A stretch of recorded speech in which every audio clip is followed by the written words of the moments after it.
SRS Ibrahim அவர்கள் இணைந்திருக்கிறார். வணக்கம். வணக்கம். வணக்கம்மா. கார்கே அவர்கள் கடிதம் எழுதியிருக்கிறார் மோடிக்கு. இப்ப இந்த கடிதம் எழுத வேண்டிய அவசியம் என்ன இருக்கு? இல்ல, இதுல முதல் கருத்து ஸ்ரீராம் அவர் தோழர் சொல்லிட்டு இருந்தாரு, இடஒதுக்கீடுக்கு எதிராக என்றைக்குமே பாஜக அரசு இருந்ததில்லை அப்படின்ற ஒரு மிகப்பெரிய ஒரு புனை சுருட்டை எடுத்து வச்சிருக்கிறார். முதல் பொய். அதான் இத்தனை ஆண்டு காலமாக பாஜக கட்சி தேர்தல் காலகட்டங்கள்ல பொய்யை மட்டும் பேசி வர்ற காலகட்டமாக இது பார்க்கப்படும் வகையில இன்றைக்கு ஸ்ரீராம் அவர்களும் பேட்டியிலையுமே ஒரு மாபெரும் பொய்யை சொல்லிட்டு வர்றாரு. இவர்கள் இடஒதுக்கீடுக்கு மிகப்பெரிய ஒரு எதிர்ப்பாளர்கள் இல்லைன்ட்டு. 2011 ராஜ்மோகன் உன்னிதன், அதாவது 2011 social economic status caste census எடுத்த போது அதை 2011 காங்கிரஸ் எடுத்தது. அதை நிறுத்தி வைத்தது பாஜக அரசு.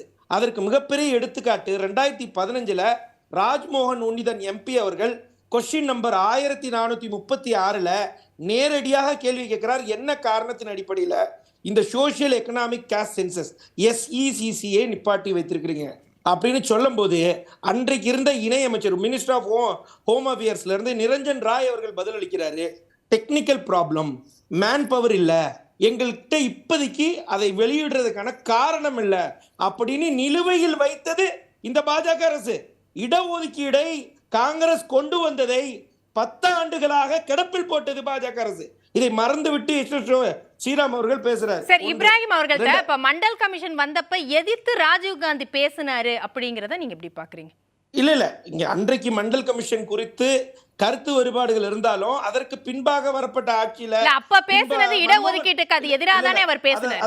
அத மன்மோகன் சிங் ஆட்சியில சச்சார் கமிட்டி வரைக்குமே நீங்க எடுத்துக்கிட்டீங்கன்னா Mandal கமிஷன்ல என்றைக்குமேங்க the human tendency is to make mistakes.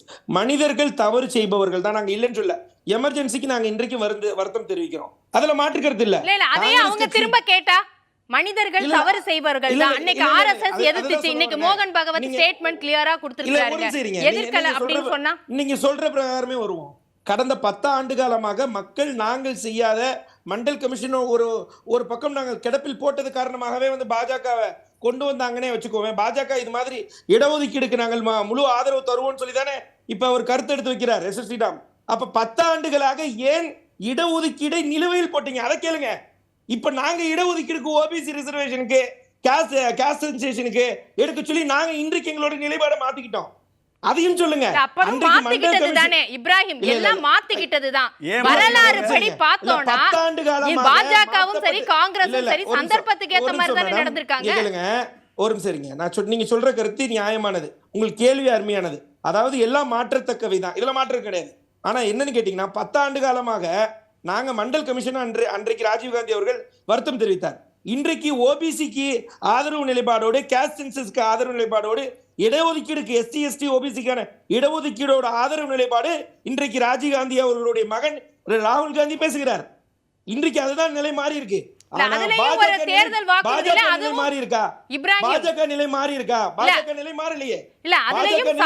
பொருளாதார கணக்கெடுப்புன்னு தானே சொல்லிருக்கீங்க தேர்தல் வாக்குறுதியில. சமூக கணக்கெடுப்பு சரி, நீங்க சொல்லலாம் மக்களுக்கு இடஒதுக்கீடு வழங்குறதுக்கு யார பட்டியலின மக்கள் அப்படிங்கறத நம்ம பார்க்கலாம். பொருளாதார கணக்கெடுப்புங்கறத நம்ம எதுல எடுத்துக்கிறது? Socio economic. OBC அதாவது OBC உடைய சென்சஸை எடுக்கணும்ன்றது தான் எங்களுடைய முதல் கட்ட கோரிக்கையே. ராகுல் காந்தி தலைவர் அவர்களை பொறுத்தளவுக்கு OBC சென்சஸ் கண்டிப்பாக எடுக்க வேண்டும். இதுல மாற்று கருத்துல பீகார்ல நாங்க தான் அதை முன்னெடுப்பெடுத்தோம். ராஜஸ்தான்ல, கர்நாடகால, இன்றைக்கு 3 மாநிலங்கள் இதுல முன்னெடுத்தது காங்கிரஸ் கட்சி தான். இதை நீங்க இல்லைன்னு சொல்ல முடியாது. இது பாஜக ஏதாவது பொருளாதாரங்கிறதுக்கு சொல்லுங்க, விளக்கம் சொல்லுங்க. பொருளாதார இடஒதுக்கீடு அது என்ன கணக்கு? ஒரே ஒரு கேள்விதான். என்னன்னு கேட்டீங்கன்னா, ஆக்ஸ்ஃபார்ம்ல கடைசியா ஒரு கட்டுரை வெளியாக இருந்தது. அதுல என்ன சொல்லியிருந்தாங்க அப்படின்னா, 85% இந்திய நாட்டுடைய வளங்கள் எல்லாம் 5% மக்களுக்கு, இன்றைக்கு இருக்கக்கூடிய பெரும் முதலாளிகளுக்கு போய்விட்டது. கிட்டத்தட்ட ஒரு சாராருக்கு மட்டுமே போயிடுச்சு அப்படின்றது இன்னைக்கு ஆக்ஸ்ஃபார்முடைய நிலைப்பாடு.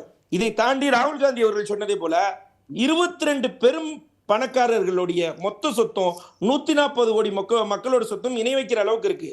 அப்ப இந்த இடத்துல வெல்த் இம்பேலன்ஸ் ஏற்பட்டிருக்கு. இதை தான் நாங்க சொல்றோம். இந்த வெல்த் இம்பேலன்ஸை இப்ப நீங்க ஒரு எக்ஸாம்பிள் எடுத்துக்கங்களேன். ஒரு 16,000 லட்சம் கோடி ரூபாய் ஒரு நிதி நிறுவனங்களுக்கு தள்ளுபடி செய்யப்படுகிறது. இதே இங்க ஒரு 500 ரூபாய்க்கு டிராக்டர்காரங்கள்ட்ட டியூ கட்டலன்னு சொல்லி இந்த டிராக்டர் பிடிங்கிட்டு வராங்க விவசாயிகள் இருந்து.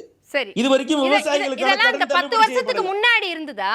இன்இக்வாலிட்டிங்கிறதெல்லாம் சரி பண்ணிட்டாங்களா? இததானே பாஜக வைக்கிறாங்க. பரம்பரை சொத்து வரி இததானே வைக்கிறாங்க. 85ல 60 வருஷம் ஆண்டவங்க என்ன பண்ணாங்க? 1985ல இந்த 60 சொத்து வருஷம் வரி ஆண்டவங்க ஒண்ணும் பண்ண மாட்டாங்களா? 10 வருஷத்துல மட்டும் இந்தியாவே மாத்திரணும். இப்ராஹிம் 1985ல மாத்திரணும். இருங்க ஸ்ரீராம் இருங்க. இப்ராஹிம் மாற்றம் கொண்டு வரதா ஏங்க நீங்க 17 லட்சம் யூபி அரசாங்கம் தள்ளுபடி 17 லட்சம் யூபி அரசாங்கம் தள்ளுபடி செய்திருக்கு. ரகுராம் ராஜன் சொன்னது, உங்க ஆர்பிஐ கவர்னர் சொன்னது. யூபிஏல 17 லட்சம் கோடி தள்ளுபடி பண்ணிருக்கு.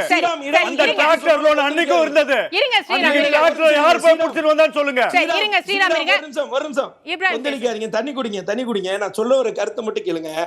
என்னன்னு கேட்டீங்கன்னா, இடஒதுக்கீடை பொறுத்தளவுக்கு பாஜக கட்சிக்கு என்றைக்குமே ஆதரவு நிலைப்பாடு கிடையாது.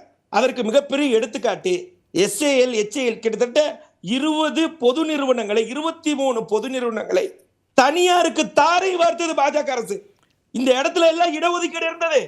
இதை தனியார் மயமாக்கி இடஒதுக்கீடை கொள்ளைப்புறமாக ரத்து செய்தது பாஜக அரசு. இதை ஒத்துக்க மாட்டீங்களா நீங்க? அதானிக்கு ஒரு நிறுவனம் இப்ப நீங்க எடுத்துக்கங்களேன். இப்ப நேரடியாக ஒரு ஏர்போர்ட் இருக்கு. அந்த இடத்துல நீங்க வந்து நேரடியாக ஏர்போர்ட் பொதுத்துறை நிறுவனங்கள் எல்லாம் இருக்கு. இந்த இடத்துல இடஒதுக்கீடு இருந்துச்சு. இன்றைக்கு அது தனியார் மயமாக்கப்பட்டுச்சு. அந்த இடஒதுக்கீடு அங்க வந்துருமா?